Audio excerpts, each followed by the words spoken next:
सुबह के 4 बजे थे। लखनऊ का चारबाग रेलवे स्टेशन धीरे धीरे धुंध की चादर ओढ़े जाग रहा था। हल्की ठंड, अनजान चेहरों की भीड़ और ट्रेनों की आवाजें स्टेशन को जीवंत कर रही थीं। लेकिन प्लेटफॉर्म नंबर 3 की एक बेंच पर एक युवती माही अपने 2 साल के बेटे अवि को गोद में लिए चुपचाप बैठी थी। न किसी को पुकार रही थी, न किसी से मदद मांग रही थी। उसकी आंखों में नमी थी, चेहरा उदास, और मन में जैसे कोई तूफान थमने का नाम नहीं ले रहा था। हर गुजरती ट्रेन की आवाज उसे चौंका देती, मानो उसकी उम्मीदें बार बार टूटकर बिखर रही हों। अवि कभी चाय वाले की ओर देखता, कभी बिस्किट की दुकान की तरफ हाथ बढ़ाता। माही उसका हाथ पकड़कर बस प्यार से कहती, नहीं बेटा, ये नहीं लेना। उसकी आवाज में ममता थी, लेकिन आंखों में वो बेबसी जो एक माँ अपने भूखे बच्चे को देखकर महसूस करती है। उसी बेंच से कुछ दूरी पर 28 साल का रोहन बैठा था, एक सॉफ्टवेयर इंजीनियर जो मुंबई में नौकरी करता था और छुट्टियां मनाकर वापस लौट रहा था। उसने सुबह से माही को देखा था, वही नीली शॉल ओढ़े, बच्चे को सीने से लगाए बैठी युवती जो हर ट्रेन रुकने पर खड़ी होती और फिर भीड़ देखकर वापस बैठ जाती। रोहन के मन में एक सवाल घूम रहा था, कौन है ये युवती जो इतनी तकलीफ में भी अकेली है और इतनी हिम्मती भी। जब अवि ने तीसरी बार चिप्स की ओर इशारा किया, रोहन से रहा नहीं गया। वह उठा, चिप्स का पैकेट लिया और माही के सामने रखकर बोला, लो छोटे दोस्त, थोड़ा खा लो। माही ने चौंक कर देखा। उसकी आंखों में सवाल था, गुस्सा नहीं, लेकिन आत्मसम्मान जरूर झलक रहा था। आपने ये क्यों लिया? ये बस यूं ही हाथ बढ़ा देता है, इसका पेट भरा है, उसने थकी आवाज में कहा। कोई बात नहीं, बच्चे का मन है, थोड़ा खा लेगा तो क्या बिगड़ेगा, रोहन ने मुस्कुराकर जवाब दिया। माही चुप रही, बस अपने बेटे को देखने लगी, जो चिप्स खाते हुए उस दिन पहली बार मुस्कुराया। उस पल रोहन समझ गया कि यह सिर्फ भूख नहीं, एक मासूम बच्चे की मुस्कान थी जो शायद कई दिनों बाद लौटी थी। थोड़ी देर बाद रोहन ने पास आकर पूछा, आप कहाँ जाना चाहती हैं? सुबह से आपको यहीं देख रहा हूं, कोई परेशानी है? माही पहले झिनकी, फिर बोली, मुझे मुंबई जाना है, मेरे पास जनरल टिकट है, लेकिन हर ट्रेन में इतनी भीड़ है कि बच्चे के साथ चढ़ने की हिम्मत नहीं हो रही। बस सोच रही थी कोई कम भीड़ वाली ट्रेन मिल जाए। अरे तो चिंता क्यों, मैं भी मुंबई जा रहा हूं, मेरे पास एसी कोच का टिकट है और मेरे केबिन में जगह भी है। चलिए मेरे साथ, मैं टीटीई से बात कर लूंगा, रोहन ने ईमानदारी से कहा। माही कुछ पल चुप रही, जैसे जिंदगी में पहली बार कोई भरोसे की डोर थमा रहा हो। फिर बोली, पर मेरे पास तो जनरल टिकट है, अगर टीटीई ने कुछ कहा तो मेरे पास पैसे भी नहीं है। आपके पास हिम्मत है और वो बहुत बड़ी चीज है। टिकट मैं संभाल लूंगा, आप चलिए, रोहन ने कहा। माही झिंझकी, लेकिन फिर सिर हिलाया। शायद अब उसके पास और कोई रास्ता नहीं था। ट्रेन आई। रोहन ने माही का छोटा सा बैग उठाया और उसे एसी कोच तक ले गया। पहली बार माही को लगा जैसे कोई उसके दिल का बोझ भी हल्का कर रहा हो। अंदर ठंडी हवा के झोंके से माही सहम गई। इतना ठंडा क्यों है यहां? उसने अनायास पूछा। क्योंकि आप पहली बार यहां आई हैं, रोहन ने मुस्कुराकर कहा और उसे सीट पर बैठने को कहा। माही अब भी डरी थी। जब टीटीई आया, रोहन ने उसे इशारे से बुलाया और कुछ दूर ले जाकर बात की। माही दूर से देखती रही, उसकी आंखों में डर था, लेकिन थोड़ी देर बाद टीटीई मुस्कुराकर चला गया। सब ठीक है, अब चैन से बैठिए, रोहन ने लौटकर कहा। माही की आंखों में पहली बार राहत की चमक आई। आपने इतना सब क्यों किया? उसने पूछा। क्योंकि आप इंसान हैं और इंसानियत आज भी जिंदा है, रोहन का जवाब माही के दिल को छू गया। यात्रा शुरू हुई। ट्रेन की खिड़की से बाहर अंधेरा और स्टेशनों की लाइटें भागती दिख रही थीं। माही अब भी पूरी तरह निश्चिंत नहीं थी। दिल में एक डर पल रहा था, शायद इसलिए कि वह इतने समय से अकेली थी और अब अचानक कोई अजनबी उसकी परवाह कर रहा था। यह भरोसा करना आसान नहीं था। कुछ देर चुप्पी के बाद रोहन ने पूछा, अगर बुरा न माने तो एक बात पूछूं? माही ने बिना कुछ कहे सिर हिलाया। आप इतनी सुबह इस छोटे बच्चे के साथ अकेले मुंबई क्यों जा रही हैं? कोई परेशानी है? माही की आंखों में नमी तैर गई। फिर उसने धीरे धीरे बोलना शुरू किया। मेरी शादी 2.5 साल पहले हुई थी। मेरे पति रमेश एक प्राइवेट कंपनी में काम करते थे। शुरू में सब ठीक था, लेकिन धीरे धीरे उनकी शराब की लत सामने आई। पैसे की तंगी, गालियां और कई बार मारपीट भी। माही रुकी, जैसे आंखों से ही बता रही हो कि कितना कुछ सहा है। जब अभी हुआ, वो कुछ हफ्तों के लिए सुधरे, लेकिन फिर एक रात कार एक्सीडेंट में उनकी मौत हो गई। मैं बिल्कुल अकेली रह गई। मायके वालों ने कहा, अब तेरा रिश्ता ससुराल से है, और ससुराल वालों ने साफ कह दिया कि उनके बेटे के साथ जो रिश्ता था वही सब था। अब तू हमारे लिए कोई नहीं। रोहन चुपचाप सुनता रहा, बिना टोके। माही ने आगे कहा, ना छत थी, ना सहारा। गांव की एक दीदी ने बताया कि रमेश की कंपनी में उनका पीएफ और कुछ फंड जमा हो सकता है। बस उसी उम्मीद में मुंबई जा रही हूं। ये मेरी आखिरी कोशिश है। उसकी आवाज थरथराने लगी। ये बच्चा मेरा सब कुछ है। इसके लिए मैं कुछ भी कर सकती हूं, लेकिन अब हिम्मत जवाब दे रही है। रोहन ने उसका हाथ नहीं, बल्कि उसकी हिम्मत थामी। हिम्मत अभी बाकी है, और अब आप अकेली नहीं हैं। इस एक वाक्य ने माही को सुकून दिया। रात गहरा चुकी थी। रोहन ने अपने बैग से खाना निकाला, रोटी, सब्जी और चावल। थोड़ा खा लीजिए, भूखे पेट हिम्मत भी थक जाती है। माही ने पहले मना किया, फिर अवी की ओर देखा, जो अब उसकी गोद में सो गया था। ठीक है, जरा सी रोटी दे दीजिए, उसने कहा। दोनों ने साथ खाना खाया, साधारण खाना, लेकिन उसमें एक अनजाना अपनापन था, जैसे उस थाली ने उनके बीच की दीवार गिरा दी। रात के आखिरी पहर में दोनों बात करते करते सो गए। सुबह जब मुंबई सेंट्रल स्टेशन आया, रोहन ने अवी को गोद में उठाया। आइए, अब अगला सफर जिंदगी का है। स्टेशन पर भीड़ बढ़ रही थी, लेकिन माही के मन में वही सवाल था, अब कहां जाऊं? इतनी सुबह इस बच्चे के साथ कहां ठहरूं? रोहन ने कहा, मेरे फ्लैट में आप आराम कर सकती हैं। मैं सामने के कमरे में रहूंगा। सुबह 10 बजे हम कंपनी चलेंगे। माही चुप रही। वह जानती थी कि हालात मजबूरी बन चुके थे। ठीक है, उसने सिर झुकाकर कहा। मुंबई की सड़कें उस सुबह शांत थीं। हल्की धूप फैल रही थी, लेकिन माही का मन बादलों से घिरा था। टैक्सी की खिड़की से बाहर देखते हुए उसका ध्यान कहीं और था, जैसे उसका दिल बार बार गांव की सुनी चौखट को देख रहा हो। रोहन ने उसकी बेचैनी भांप ली। फ्लैट पहुंचते ही उसने कहा, आप इस कमरे में रहिए, चिंता मत कीजिए, मैं बाहर वाले रूम में हूं। माही ने कमरे को देखा। साधारण सा फ्लैट, थोड़ा अस्त व्यस्त लेकिन सुरक्षित। उसने अवी को बिस्तर पर लिटाया और थकान की गोद में सो गई। जब आंख खुली, धूप कमरे में फैल रही थी। माही ने आदतन घर समेटना शुरू किया, बर्तन धोए, कमरे को ठीक किया। जैसे जैसे फ्लैट व्यवस्थित हुआ, उसका मन भी थोड़ा संवरने लगा। रोहन ऑफिस से तैयार होकर निकला तो चौंका। आपको आराम करना चाहिए था, सफाई की क्या जरूरत थी? माही ने मुस्कुराकर कहा, मैं एक औरत हूं, जहां रहती हूं वहां गंदगी नहीं देख सकती। आदत है। रोहन की मुस्कान में उसका आत्मसम्मान चमक रहा था। आप आराम कीजिए, दोपहर तक लौटूंगा, फिर कंपनी चलेंगे। दोपहर में रोहन लौटा। माही तैयार थी, अवी को सजाकर, खुद सलवार कुर्ते में बिंदी लगाए, जैसे दुनिया के सामने फिर से खड़े होने की हिम्मत जुटा रही हो। कंपनी की बड़ी इमारत देख माही सहम गई, लेकिन रोहन ने उसका आत्मविश्वास थामा। रिसेप्शन पर मैनेजर मिस्टर शर्मा से मुलाकात हुई। सर, ये रमेश की पत्नी है, इनके पति का पीएफ क्लेम करना है, रोहन ने कहा।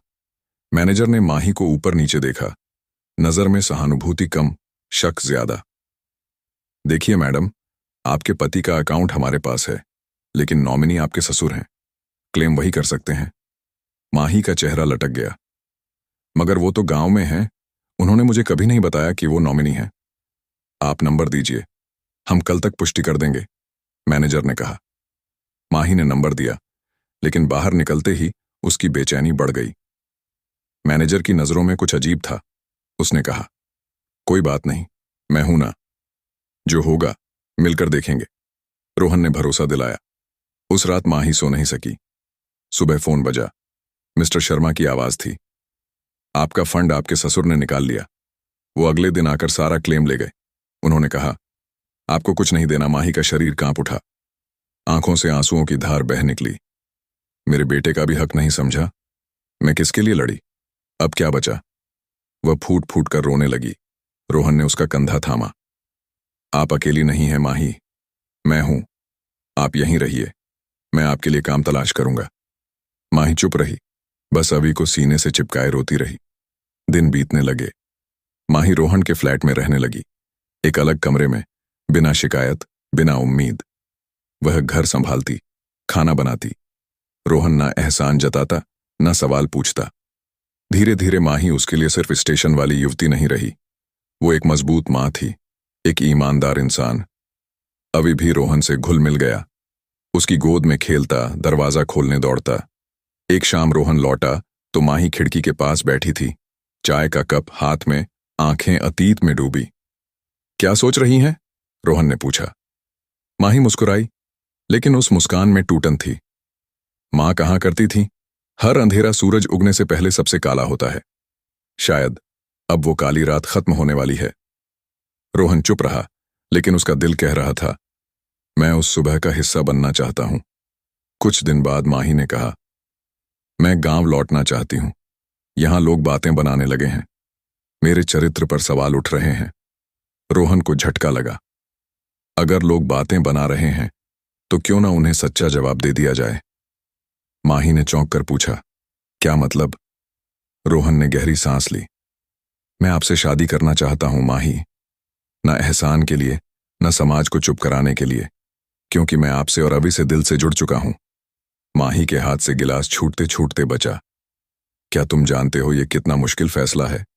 मैं विधवा हूं, मेरे पास कुछ नहीं सिवाय इस बच्चे और जख्मों के। मुझे तुम्हारा अतीत नहीं चाहिए माही, मुझे तुम्हारा आज और साथ चाहिए। अभी तो मेरा अपना हो गया है, रोहन ने कहा। तुम्हारे माँ बाप मान जाएंगे? माही ने कांपते होठों से पूछा। मैंने उनसे बात कर ली, उन्हें कोई ऐतराज नहीं, बस तुम हाँ कह दो। उस रात माही ने सालों बाद महसूस किया कि उसका भी कोई हो सकता है। अगर तुम्हें अवी के साथ पूरी जिंदगी बिताने का यकीन है तो मेरी हाँ है। कुछ हफ्तों बाद रोहन और माही ने सादगी से शादी की, ना शोर, ना दिखावा, घर के मंदिर में माँ बाप के आशीर्वाद के साथ। अभी उस दिन खूब हंसा, क्योंकि उसे मम्मी के साथ पापा भी मिल गए। शादी के बाद जिंदगी बदल गई। वो फ्लैट, जहां कभी माँ ही शॉल ओढ़े चुप बैठती थी, अब बच्चों की हंसी, चाय की खुशबू और सांझी मुस्कानों से गूंजता था। माही ने घर से सिलाई का काम शुरू किया, जिसे रोहन ने ऑनलाइन बेचने में मदद की। माही खुद कमाने लगी। वो औरत जो कभी स्टेशन पर ट्रेन का इंतजार करती थी, अब हर सुबह अवी को गोद में लेकर कहती, हम औरतें ट्रेन की तरह होती हैं बेटा, चाहे कितनी देर से आए, मंजिल जरूर तय करती हैं। समय बीता। रोहन और माही की एक बेटी हुई, नन्ही रिया। अब फ्लैट में 4 सांसें थीं, 4 दिल और एक पूरा परिवार। एक दिन रोहन लौटा तो माही खिड़की के पास बैठी थी, हाथ में किताब, चेहरे पर संतोष। आज फिर सोच रही हो? रोहन ने पूछा। माही मुस्कुराई। हाँ, सोचती हूं। अगर उस दिन तुम न मिलते तो मैं कहाँ होती, तो शायद मैं भी अधूरा रह जाता। मैं उस दिन सिर्फ छुट्टी से नहीं लौट रहा था माही, मैं तुम्हें खोजने निकला था, रोहन ने कहा। माही की आंखों से एक आंसू टपका, लेकिन इस बार वो दर्द का नहीं, एक कहानी पूरी होने का था। जिंदगी के सबसे अंधेरे पलों में भी अगर इंसानियत और भरोसा जिंदा हो तो एक अजनबी भी परिवार बन सकता है। औरत की ताकत उसकी हिम्मत में है, जो हर तूफान को पार कर अपनी मंजिल पा लेती है। माही और रोहन की जिंदगी अब एक नए रंग में ढल चुकी थी। मुंबई का वही छोटा सा फ्लैट, जो कभी माही के लिए एक अस्थायी ठिकाना था, अब उनका घर था। सुबह की धूप खिड़कियों से छनकर आती, रिया की किलकारी और अवी की शरारतों से घर गूंजता। माही का सिलाई का काम धीरे धीरे बढ़ रहा था। ऑनलाइन ऑर्डर मिलने लगे थे और रोहन की मदद से उसने एक छोटा सा ब्रांड बनाया, जिसे उसने माही के हुनर नाम दिया। हर ऑर्डर के साथ माही का आत्मविश्वास बढ़ता, जैसे वह सिर्फ कपड़े नहीं, अपनी नई पहचान सिल रही हो। रोहन भी बदल गया था। ऑफिस की भागदौड़ के बीच वह अब घर लौटने को उत्सुक रहता। अवी और रिया के साथ खेलना, माही के साथ चाय की चुस्कियों में दिन की बातें बांटना, ये सब उसकी जिंदगी का हिस्सा बन गया था। लेकिन माही के मन में अब भी कहीं एक हल्का सा डर बाकी था। वह अक्सर सोचती, क्या ये सुख सचमुच उसका है? क्या जिंदगी फिर से कोई मोड़ लेगी? एक शाम जब रोहन ऑफिस से लौटा, उसने देखा माही खिड़की के पास बैठी थी, लेकिन इस बार उसकी आंखों में उदासी नहीं, बल्कि एक गहरी सोच थी। क्या बात है माही, आज फिर कुछ सोच रही हो? रोहन ने हल्के से मुस्कुराते हुए पूछा। माही ने गहरी सांस ली। रोहन, मैं सोच रही थी कि मैंने अपनी जिंदगी को फिर से बनाया, लेकिन मेरे गांव में ऐसी कई औरतें हैं जो अभी भी अंधेरे में जी रही हैं। विधवाएं, जिन्हें ना मायके ने अपनाया ना ससुराल ने। मैं उनके लिए कुछ करना चाहती हूं। रोहन ने उसकी बात ध्यान से सुनी। क्या प्लान है तुम्हारा? मैं एक छोटा सा सेंटर खोलना चाहती हूं गांव में, जहां ऐसी औरतों को सिलाई, बुनाई या कोई और हुनर सिखाया जाए, ताकि वो अपने पैरों पर खड़ी हो सकें। मैं जानती हूं यह आसान नहीं, लेकिन मैं कोशिश करना चाहती हूं। माही की आवाज में दृढ़ता थी। रोहन ने उसकी आंखों में देखा। माही, ये बहुत बड़ा सपना है, लेकिन तुम अकेली नहीं हो। मैं तुम्हारे साथ हूं। हम मिलकर इसे सच करेंगे। अगले कुछ महीनों में रोहन और माही ने इस सपने को हकीकत में बदलने की तैयारी शुरू की। रोहन ने अपनी बचत का एक हिस्सा निकाला और माही ने अपने माही के हुनर के मुनाफे को इकट्ठा किया। उन्होंने माही के गांव में एक छोटी सी जमीन किराए पर ली, जहां एक साधारण सा सेंटर बनाया गया। माही ने गांव की औरतों से बात शुरू की। शुरू में कुछ औरतें झिझकीं, कुछ को परिवार वालों ने रोका, लेकिन माही की अपनी कहानी सुनाकर वो उन्हें प्रेरित करती। मैं भी एक वक्त स्टेशन की बेंच पर बैठी थी, बिना किसी उम्मीद के। लेकिन अगर मैं अपनी मंजिल पा सकती हूं तो तुम भी पा सकती हो। धीरे धीरे सेंटर में औरतें आने लगीं। कोई सिलाई सीखने, कोई कढ़ाई तो कोई बुनाई। माही दिन रात उनके साथ लगी रहती। रोहन वीकेंड पर गांव आता, बच्चों को संभालता और सेंटर के लिए ऑनलाइन मार्केटिंग का काम देखता। कुछ महीनों में सेंटर की बनाई चीजें ऑनलाइन बिकने लगीं। गांव की औरतें, जो कभी घर की चारदीवारी में कैद थीं, अब अपने बनाए सामान को मुंबई और दिल्ली तक भेजते देख गर्व महसूस करती थीं। एक दिन सेंटर में एक छोटा सा कार्यक्रम रखा गया। माही ने गांव की सभी औरतों को बुलाया। उसने माइक पकड़ा और कहा, हम औरतें ट्रेन की तरह होती हैं। देर हो सकती है, रास्ते में रुकावटें आ सकती हैं, लेकिन मंजिल तक पहुंच ही जाती हैं। ये सेंटर मेरा नहीं, आप सबका है, क्योंकि आप सब मेरी तरह हैं, टूटी लेकिन फिर भी पूरी। उस दिन कई आंखें नम थीं, लेकिन वो आंसू दर्द के नहीं, नई शुरुआत के थे। इसी बीच माही को एक पुराना खत मिला। गांव की एक दीदी ने उसे भेजा था। खत में लिखा था कि माही के ससुर, जिन्होंने पीएफ का पैसा लिया था, अब गांव में बीमार और अकेले थे। गांव वालों ने बताया कि वो अब अपने की पर पछता रहे थे। माही का मन पहले तो गुस्से से भर गया, लेकिन फिर उसने रोहन से बात की। रोहन, मैं उन्हें माफ करना चाहती हूं। वो मेरे बेटे के दादाजी हैं।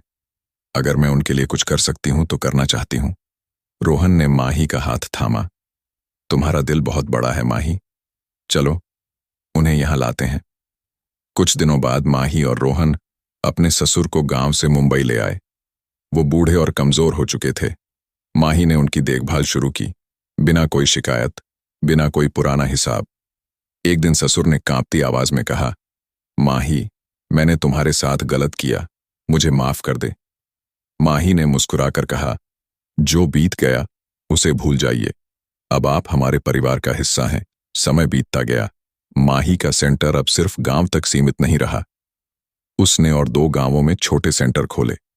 उसकी कहानी न्यूज चैनलों तक पहुंची और माही के हुनर अब एक जाना पहचाना नाम बन गया। अब स्कूल जाने लगा। रिया की शरारतें बढ़ने लगीं और रोहन अब भी हर कदम पर माही का साथी बना रहा। एक रात जब बच्चे सो गए, माही और रोहन छत पर बैठे थे। मुंबई की चमकती लाइटें नीचे फैली थीं।